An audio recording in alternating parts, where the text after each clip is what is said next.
Another day, another food vlog. Repolyo, carrots, bawang, sibuyas, squid ball, kikiam, at bihon. Ano sa tingin niyo ang lulutuin yung partner? Tama, pansit. At pagkatapos na nga mag-isa ng karne, ay sinet aside muna niya ito. Pagkatapos, sinunod niya yung squid ball. Kasama na rin ang kikiam. At trinisin niya nga ito hanggang sa maluto. Naglalagay din ba kayo ng squid ball at saka ng kikiam kapag nagluluto kayo ng pansit? At nang maprito nga ang kikiam at saka yung squid ball, isinet aside din muna niya ito.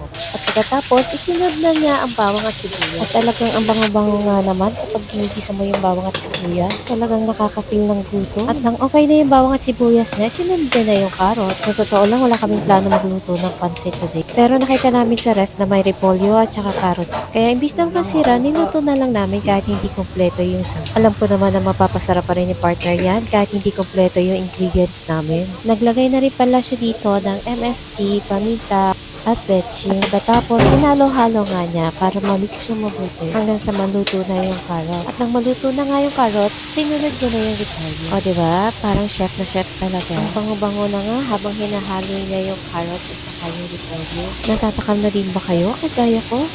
Ayan, at malapit na nga maluto yung gulay natin. Ang gusto ko nga pala sa pansit ay yung hindi masyadong malampot, yung pinakapansit. Yung ibang pansit kasi na natikman ko, yung parang labsak. Ayan, at luto na nga yung gulay natin. Wow, di ba sahog pa lang? Ang sarap-sarap na. Ang ganda pa ng luto niya sa gulay kasi hindi rin labsak. At naglagay na nga pala siya ng tubig sa kawali, nor cubes at oyster sauce. At ayan, hinahalo niya lang ng bahagya. Kapag andito sa bahay si partner, siya talaga nagluluto. Iba kasi yung timpla niya sa timpla ko. Di hamak naman na mas masarap talaga siya magluto kaysa sa mga luto ko. Pero kapag nasa trabaho siya, sinisigurado ko na meron na ako nalulutong ulam. At ayan, kumulo na yung tubig, kaya ilalagay niya na yung mga bihon.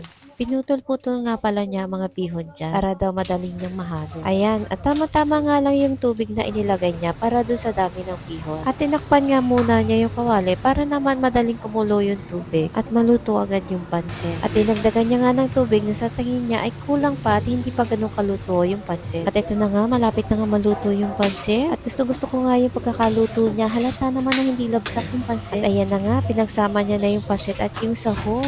Wow! At dito nga, hinalo niya na ng mabuti para lumasa na lahat ng sangkap. Ayan, na-flex na nga tuloy yung muscle niya. Kita ba?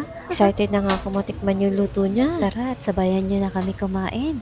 Dating sa akin, basta dakot yun. Isip.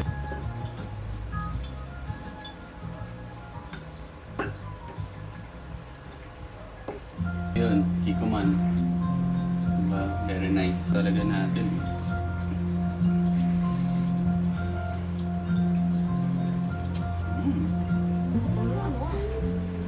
Wala talaga akong ganun. Parang kami talaga sa isang subuan.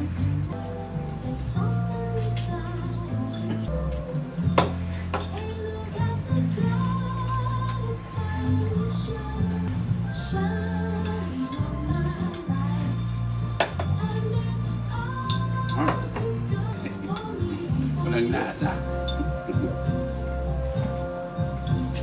Gusto niya nga ang titipla. Sa hospital, ganito dapat lasa. Mamaya.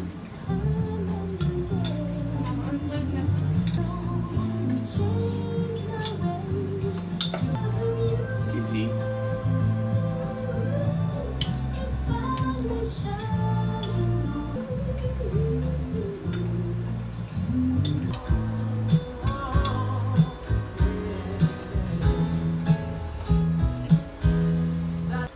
Kagabi,